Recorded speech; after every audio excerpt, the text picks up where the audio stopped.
first three generations, where is the physical written documentation of Eid al-Ghadir Khum being celebrated prior to the date of 352 AH? There isn't one. Which means what? Which means that it's after the first three generations. Which means what? Which means this is a bid'ah. And every bid'ah is an extraneous. Now from 353 to 356 AH, Mu'izz ad-Dawla, he died in 356 Hijri. He was very old, and the traditions that he had put in place for the Shia were now strong and were popular every single year. Also, Sayf ad-Dawla died in the same year.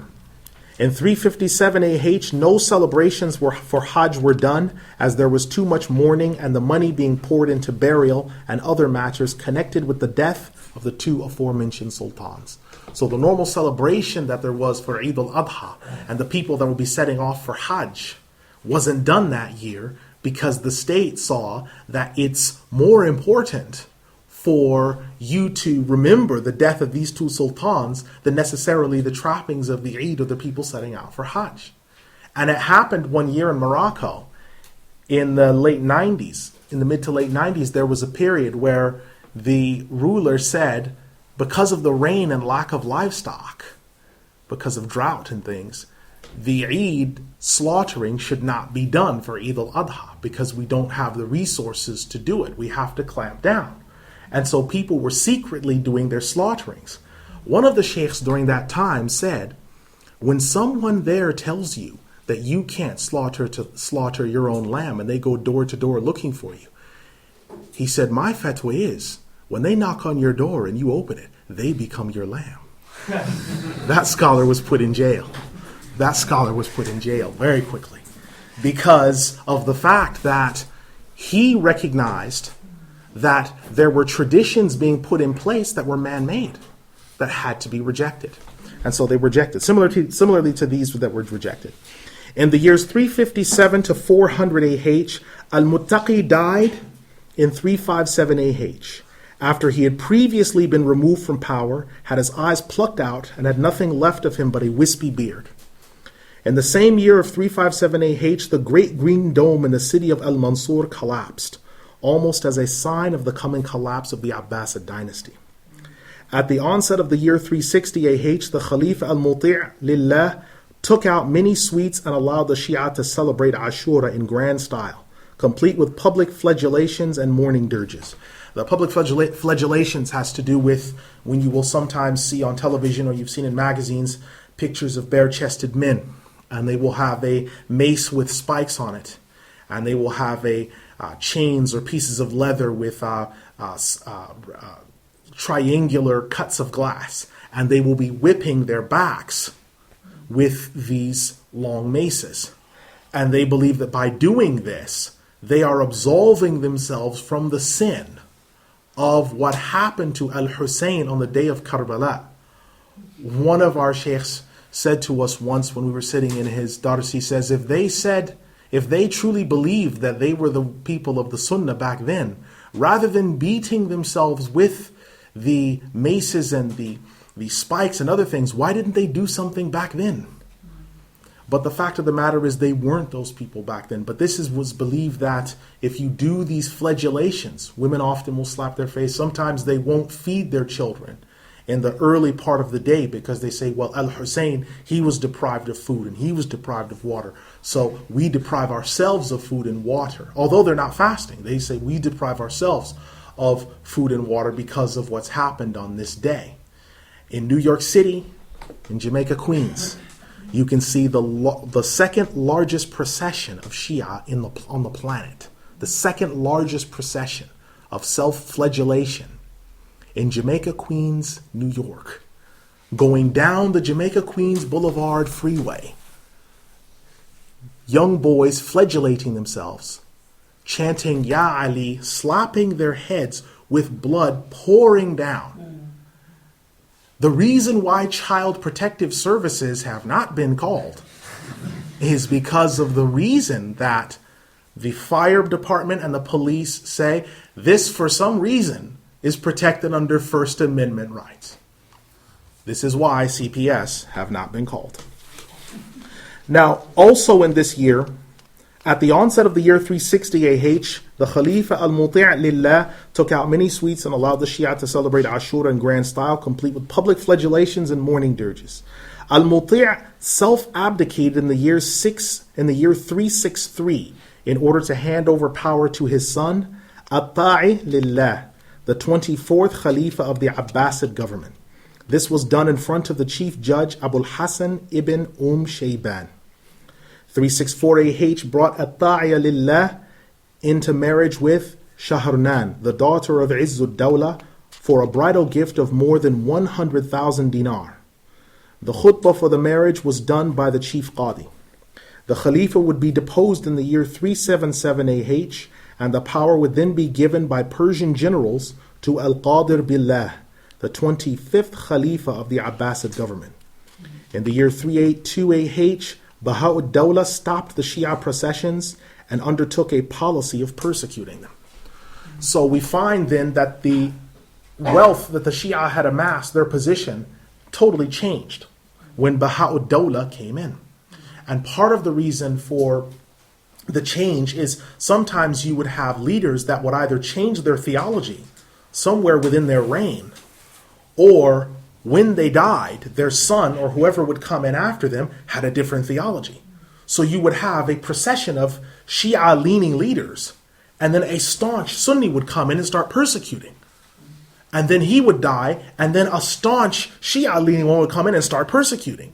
And the ulama were left to pick up the pieces, and often they were just killed in a haphazard fashion because they were constantly resisting against the ruler and protesting against what he was doing.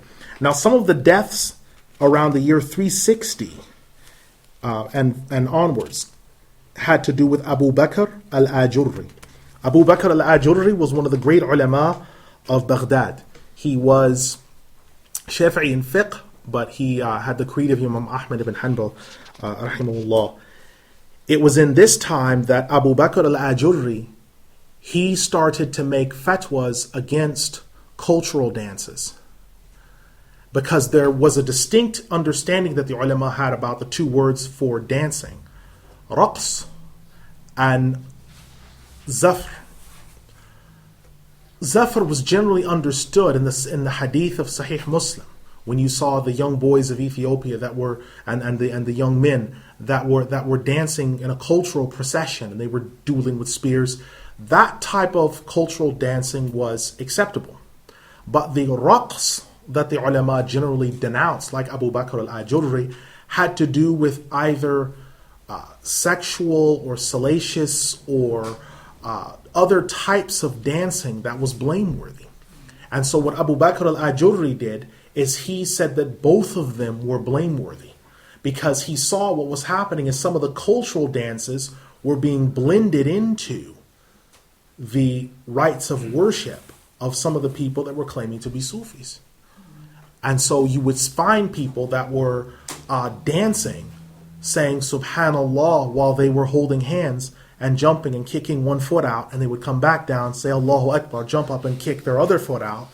And seeing these things, Abu Bakr al-Ajurri, he denounced it and was absolutely harsh about it, to the point of actually even going against cultural dance. So you'll have cultures today that the dancing won't have anything to do with a bid'ah in the sense of anything being brought against the religion. It is a cultural dance. It doesn't have any sexual elements. It has nothing to do in it. But most of the ulama left it. But Abu Bakr al-Ajurri, seeing what he saw in Baghdad, denounced it. He wrote a number of books. One is called The Etiquettes of the One Carrying or the One Bearing the Qur'an. That's in English.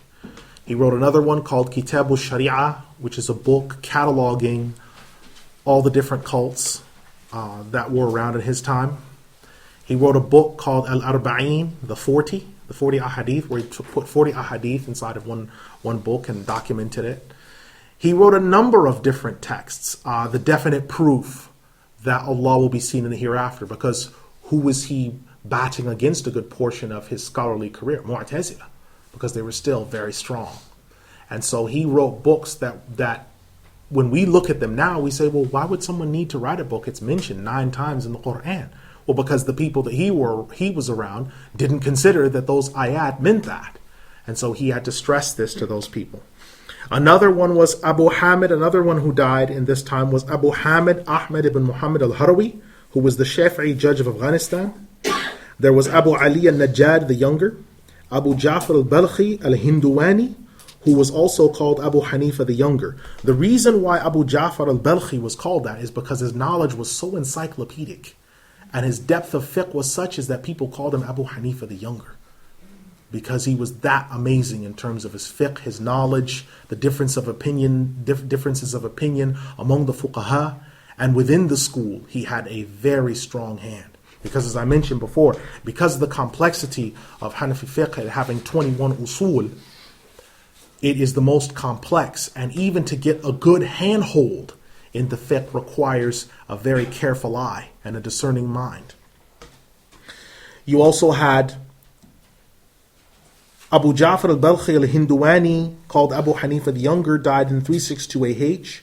Abu Bakr Abdul Aziz Al-Hanbali, the student of Al-Khallal, Abu Bakr Al-Khallal, died in the year 363 AH.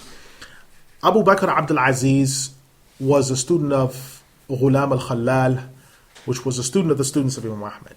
He and Abu Qasim Al-Khiraqi were classmates, but they always had a friendly rivalry. And as I mentioned, if you compare Abu Bakr Abdul Aziz's book on fiqh with Abu Qasim al-Khiraqi's book on fiqh, there are 98 masail that they differ in. From the beginning of the book to the end of it, you can immediately discern, wait a minute, this is different. 98 masail, because of the level of their ijtihad. And they can do that. Now, their students who came after them wrote books to simplify things for the public, to say, these ulama did differ in these 98 masail. However, as for you, the preferred or foundational position is this one. Because sometimes those issues can be confusing for the public. For example, if you say, are the hands, when someone is coming up, they've prayed Salat al-Maghrib, or they've prayed a 4-rakah salah, either Maghrib or a 4-rakah salah, and they're coming up into the 3rd rakah, do they raise their hands coming up into the 3rd rakah or not raise them? And there are about 5 ahadith on this subject that there is a really strong case either side for. The final statement was when someone asked Imam Ahmed, he said, there is a difference. He said, because the hadith of Ibn Umar doesn't mention the raising, and the other hadith says a general statement. So it is better for us to go to Ibn Umar's hadith that doesn't mention the raising than to go to one that is general, because if you are asked on the day of resurrection about adding something, you will not be able to reply. But if you miss out on something that you could have added, you bear no harm. And this was the position that they adopted, but it was a massive difference that led to hair splitting. Now, another scholar that died was Abu Ishaq ibn Shaqla, who died in the year 369 AH. Ibn Shaqla was another mujtahid, al-murajjih in his time, and his specialty had to do with commercial law and transactions. And so he was a very strong scholar in commercial law and transactions. Another scholar was Hussein ibn Ali al-Ju'al in 369 AH. He was the head of the Mu'tazila in his time, so he was a Hanafi scholar, but he was one of the Mu'tazila. Ibn Mujahid, who was a companion of Abu al-Hasan al-Ash'ari, in the year 37 AH died. Muhammad ibn Khafif in the year 371 AH, who was also a student of Abu Ja'far al-Ash'ari. Now, something needs to be said in this time. When we are speaking about Ash'aris, or the Ash'ari Creed, the Ash'ari Creed as we understand it now, codified, in this particular time was not codified. The Ash'ari Creed was not fully crystallized, in which all the differences of opinion were ironed out and so on and so forth, until near the time of Abdul Qahir al-Baghdadi, who wrote his book Usuluddin, and before his time, or around the same time, was also Abu Bakr al-Baqilani, who helped to codify the creed. Why?